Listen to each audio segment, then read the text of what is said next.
Buen día. Intentaremos hoy subir este video para insertarlo en este sistema nuevo que es YouTube, nuevo para nosotros, que somos mayores de edad y nos cuesta adaptarnos a esta tecnología. Esperemos que pueda verse. Por lo menos haremos el intento. El Centro de Estudios Cívicos que integro está formado por profesionales de distintas especialidades, no por historiadores. Mi nombre es Mario Meneghini, soy doctor en ciencia política, y los miembros de este centro, que existe desde hace 39 años en la ciudad de Córdoba, consideramos que es imprescindible conocer la historia patria para mejorar nuestro conocimiento del presente y proyectar mejor el futuro. Por eso es que hemos pretendido utilizar este tiempo libre que nos otorga la pandemia en forma obligada para reflexionar sobre nuestra historia. Lo que hoy nos interesa analizar, teniendo en cuenta la fecha en que celebramos el Congreso de Tucumán, que declaró la independencia en 1816, es el fundamento intelectual de la posición que sustentaron los patriotas argentinos en este proceso de la independencia. Sabemos que la declaración formal se produce recién en 1816, pero la emancipación comienza antes, en 1810, al constituirse una junta de gobierno que desplaza al virrey, por considerarse haber caducado el gobierno soberano de España y la reversión de los derechos de la soberanía al pueblo de Buenos Aires. En el cabildo abierto del 22 de mayo, la mayoría de los asistentes respaldó el voto de Cornelio Saavedra, que finalizaba con la conocida expresión: que no quede duda de que el pueblo es el que confiere la autoridad o mando. Sin embargo, la resolución de este conflicto ha merecido distintas interpretaciones que nos interesa analizar en forma sucesiva. En primer lugar, se consideró, hasta no hace muchos años, que la influencia decisiva en la Revolución de Mayo había sido la obra de Rousseau. En esta tesis de la soberanía popular podemos rechazarla de plano, teniendo en cuenta dos aspectos. Una cuestión de hecho: el contrato social de Rousseau, además de haber tenido poca aceptación en la España de la época, solo parece haber sido conocida en el Río de la Plata por el Deán Funes. Recién a comienzos de 1811, o sea, después de haberse producido la Revolución, se termina de reimprimir esta obra en Buenos Aires por disposición de Mariano Moreno. Sin negar que haya influido la teoría de la soberanía popular de Rousseau en forma posterior, cabe recordar que en febrero del año 1811, el Cabildo de Buenos Aires llegó a la conclusión de que la parte reimpresa del contrato social de Rousseau no era de utilidad a la juventud y antes bien pudiera ser perjudicial, por lo que dispuso eliminar la compra que se ha hecho de los 200 ejemplares de dicha obra. El otro aspecto a tener en cuenta es el contenido en sí de la obra. Se puede afirmar que la misma es incompatible con los argumentos utilizados en el Cabildo de Mayo, donde se alegó la reversión de los derechos de la soberanía al pueblo. En efecto, en la obra del ginebrino se sostiene que el ejercicio de la voluntad general, o sea, la soberanía, no puede nunca ser enajenada. El poder puede ser transmitido, pero no la soberanía, lo que significa que no puede volver al pueblo. Otra influencia que se ha considerado que existió en el Cabildo de Mayo es la obra del padre Francisco Suárez. El padre Furlon llegó a decir que el filósofo máximo de la Semana de Mayo fue el padre Suárez. Recordemos que este sacerdote dominico, en su Defensio Fidei, rebate la argumentación del rey de Inglaterra Jacobo I, quien sostenía que el poder de los reyes procede inmediatamente de Dios. Según el doctor Encimio, la sociedad civil se estructura políticamente mediante dos pactos. Por el primero, pacto de asociación, que conquista la necesidad natural de los hombres de unirse. Una vez formada la sociedad, se formaliza el segundo pacto, pacto de sujeción, mediante el cual se transmite el poder a los gobernantes. Es decir, que Suárez rechazaba el llamado derecho divino de los reyes, sosteniendo que la autoridad política no proviene directamente de Dios, sino por intermedio del pueblo, que la confiere expresa o tácitamente al gobernante y la recupera en caso de vacancia o de tiranía. Si bien la doctrina de Suárez fue difundida en los dominios españoles, creemos que no puede haber influido en la independencia argentina. A raíz de la expulsión de la Compañía de Jesús en 1767, fue prohibida por cédula real la difusión de la doctrina de sus maestros. Por ejemplo, en la Universidad de Córdoba, donde la enseñanza quedó a cargo de los franciscanos, estos rectificaron lo que se llamaba doctrina jesuítica, sobre todo lo que se refiere a la teoría del poder. Tampoco existe ninguna evidencia de que Castelli conociera la obra de Suárez, y no es creíble que se inspirara en esta doctrina católica, teniendo en cuenta su actuación posterior en el Alto Perú, donde permitió a Monteagudo ejecutar actos irreligiosos sumamente graves. Sí ha habido influencia del iluminismo. La tesis del derecho divino de los reyes fue adoptada como doctrina oficial por la dinastía borbónica. A fines del siglo XVIII se difundieron en América las ideas iluministas y del despotismo ilustrado. Su influencia se advierte en patriotas como Belgrano, Vieites, Mariano Moreno y Eldián Funes. La enseñanza del derecho natural racionalista se impuso en España, luego de la expulsión de los jesuitas, pudiendo señalarse la importancia de su creador, Hugo Grocio, para el análisis de este tema. Debemos considerar la palabra soberanía, que utilizan Castelli y otros de los participantes del Cabildo Abierto de Mayo, no pertenece al vocabulario escolástico, lo que nos obliga a investigar de dónde se adopta y en qué sentido. El vocablo era utilizado en España y América, en esta época, como equivalente a autoridad o gobierno, y no entendido como el ejercicio de la voluntad general rusoniana. Joaquín Becú demuestra la identidad de pensamiento y hasta de vocabulario entre la argumentación de Castelli y lo sostenido por Grocio en el derecho de la guerra y de la paz, donde afirma: si el rey de un reino electivo o la familia real de un reino hereditario vienen a faltar, la soberanía vuelve al pueblo. En otro párrafo de su obra, Grocio contempla precisamente el caso que se daba en el Río de la Plata. Ocurre a veces que no hay sino un solo jefe de varios pueblos, los cuales sin embargo forman cada uno un cuerpo perfecto. Al extinguirse la familia reinante, el poder soberano vuelve a cada uno de los pueblos antes reunidos bajo un mismo jefe. Debemos agregar que un año antes de la Revolución, Castelli, en su defensa del inglés Paroissien, argumentó que el establecimiento de las juntas en España era ilegítimo, pues no hay pacto específico o tácito de reservación en la nación. Esta postura es análoga a la que tenía Jovellanos y diferente a la que iba a sostener el mismo Castelli en el Cabildo Abierto, lo que induce a pensar que este hábil abogado utilizó en su discurso de mayo la argumentación que consideró más conveniente desde una perspectiva práctica. Y acertó, pues no fue rebatida, habiendo impugnado el fiscal Villota únicamente el derecho del pueblo de Buenos Aires a tomar por sí solo un gobierno soberano. Los sucesos de España, Mayo, no salieron nunca en realidad del marco de la propia tradición política hispánica, que tuvo características singulares. La monarquía hispano-goda se convierte desde el 587 en un principado dirigido a realizar el bien común y está sometido a las leyes, a las costumbres y a las normas religiosas y morales. Esta tradición alcanza su madurez intelectual con la escuela teológica y jurídica española del siglo XVI. Todos los autores de la época reconocen que el poder legítimo proviene de Dios.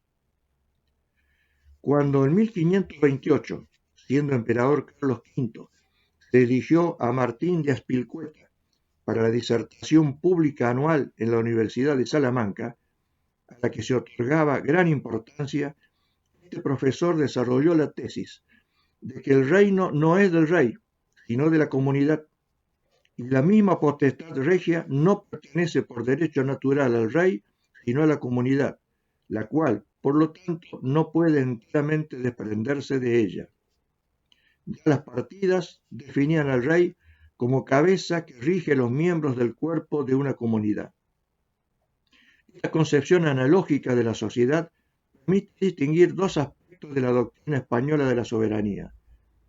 El problema está tratado en Francisco de Vitoria, quien llama potestas al poder público correspondiente a la comunidad por derecho natural, al momento de constituir una sociedad perfecta, mientras define como un officium el ejercicio de esa potestad para el gobernante. De esta forma se institucionaliza el poder estatal y se concibe como sujeto al derecho. Por consiguiente, la comunidad perfecta tiene potestad como un poder ser, que se perfecciona al transformarse en acto en el oficio. Y el vocablo soberanía, que introduce Bodino, no es más que una expresión equivalente a majestas o summa potestas, que utilizaban los juristas españoles para indicar la particularidad del poder del Estado. Se define por la cualidad de no reconocer superior. Pero Bodino agrega que es el poder absoluto y perpetuo en una república, lo que perfila una diferencia clara con el enfoque de los pensadores españoles, que es la desvinculación del poder supremo de la ley. Un legislador, decía Vitoria, que no cumpliera sus propias leyes haría injuria a la república, ya que el legislador también es parte de la república. En su discurso en el Cabildo, Castelli afirmó, según la versión conocida, que el pueblo de esta capital debía asumir el poder majestas o los derechos de la soberanía, sosteniendo, dice el acta, su argumento con autores y principios.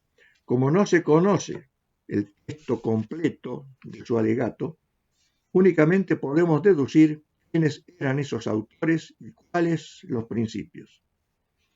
Ya señalamos la probable influencia de Grosio en la elaboración de las frases mencionadas.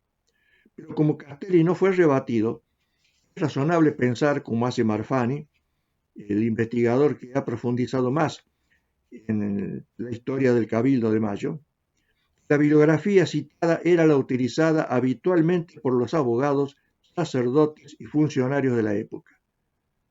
Conviene recordar, por ejemplo, el sermón del deán de la catedral, que también era profesor de teología en el Colegio de San Carlos, Estanislao de Zavaleta. Este sermón, pronunciado en el Te Deum, oficiado por el obispo el 30 de mayo de 1810, en presencia de las nuevas autoridades, dijo, entre otras cosas, los derechos de soberanía que, según el sentir de los sabios profesores del derecho público, habías reasumido. Entonces parece razonable deducir que los autores utilizados por Castelli fueron esos profesores del derecho público, cuya doctrina era conocida especialmente a través de algunas obras de uso común en América.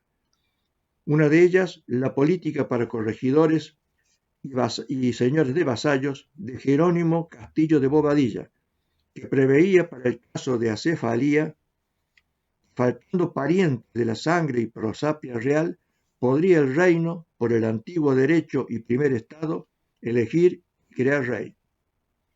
Otra obra digna de recordar es Didacus Covarrubias a Leiva, de Diego Ibáñez de Faría, que había desempeñado como magistrado en la primera audiencia de Buenos Aires.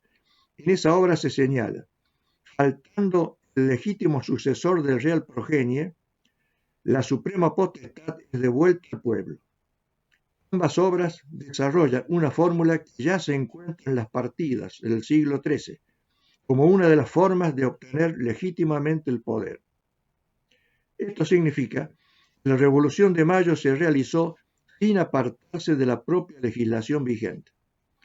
En efecto, Castelli presentó en su discurso un problema concreto, de haber sido obligado a salir de España el infante don Antonio, caducaba el gobierno soberano, puesto que el virreinato estaba incorporado a la corona de Castilla y no tenía obligación de subordinarse a otro órgano de gobierno. La norma respectiva está incluida en la recopilación de leyes de Indias, promulgada por el emperador Carlos V en Barcelona en 1519, donde se dispone que las Indias occidentales están siempre reunidas a la corona de Castilla y no se puedan enajenar. Es opinión común, entre muchos autores, considerar que el voto de Saavedra en el Cabildo, al que adhirió la mayoría de los asistentes, implica el reconocimiento del pueblo como fuente de la soberanía, ya sea en la versión rusoniana o en la suareciana.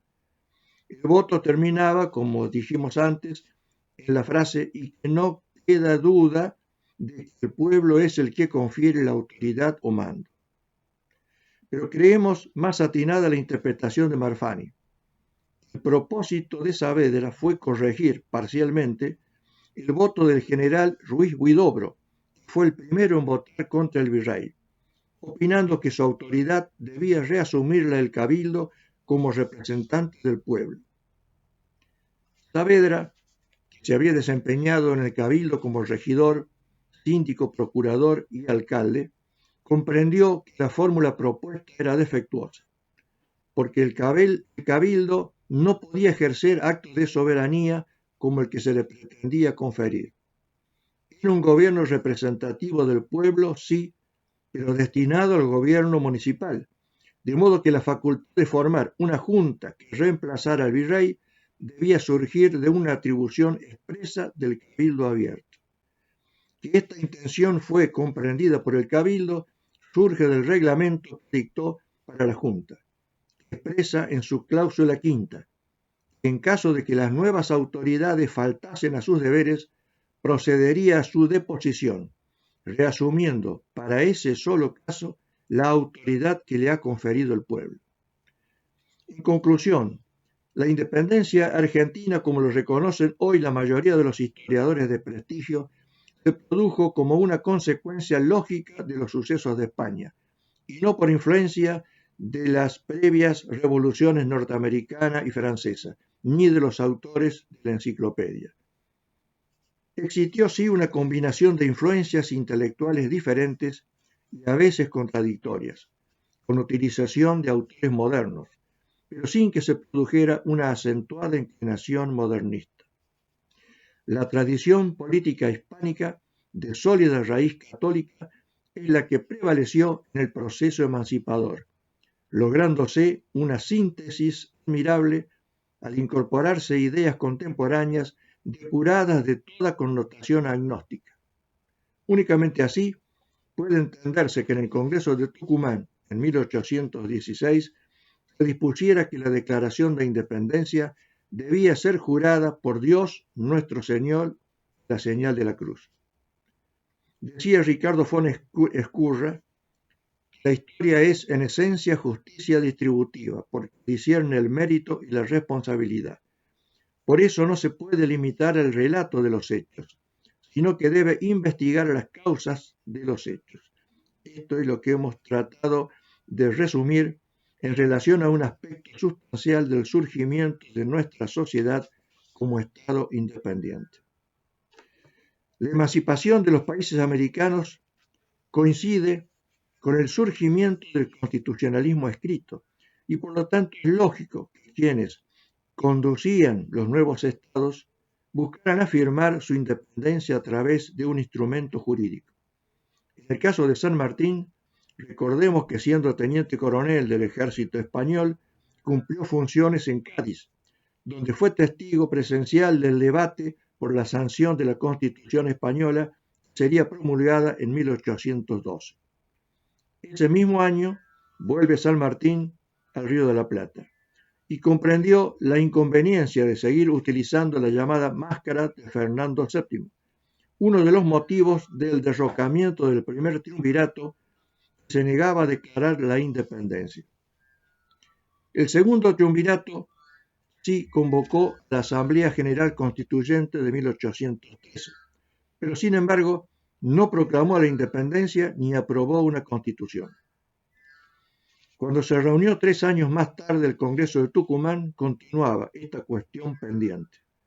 Y San Martín siguió insistiendo en la independencia que fue proclamada recién el 9 de julio de ese año. El Congreso de Tucumán comenzó el día 24 de marzo de 1816 con una misa del Espíritu Santo, celebrada en la iglesia de San Francisco, y el juramento de los diputados que por Dios nuestro Señor se comprometían, entre otras cosas, a defender la religión católica, apostólica y romana. Al finalizar el Congreso, el 10 de julio, otra misa de acción de gracias en San Francisco con oración patriótica de Castro Barros.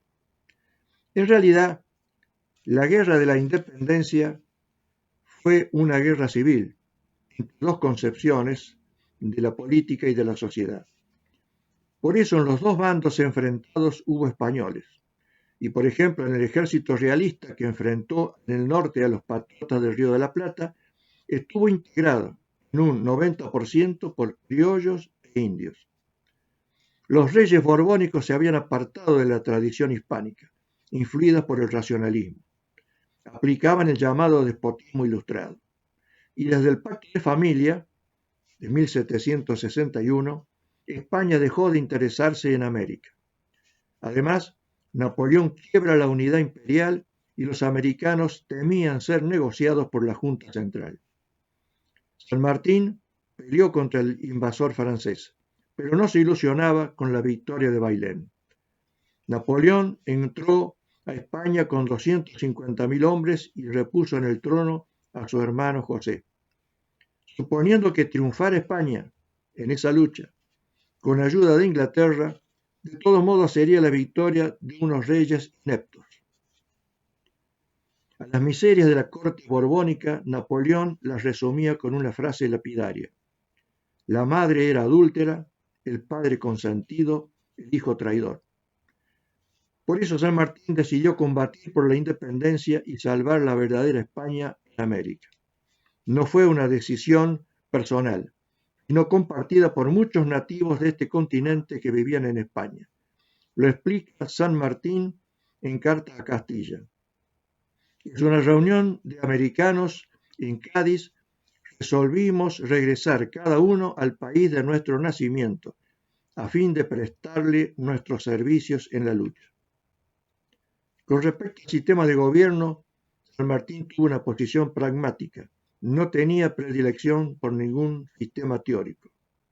Pero mientras estuvo en América, siempre postuló la monarquía, desde que llegó hasta que se fue. También lo hizo en Chile y en Perú. De lo que no tenía dudas es de la necesidad imperiosa de proclamar la independencia, sobre la cual insistía en sus cartas el representante de San Juan, Godoy Cruz. No todos compartían esa visión.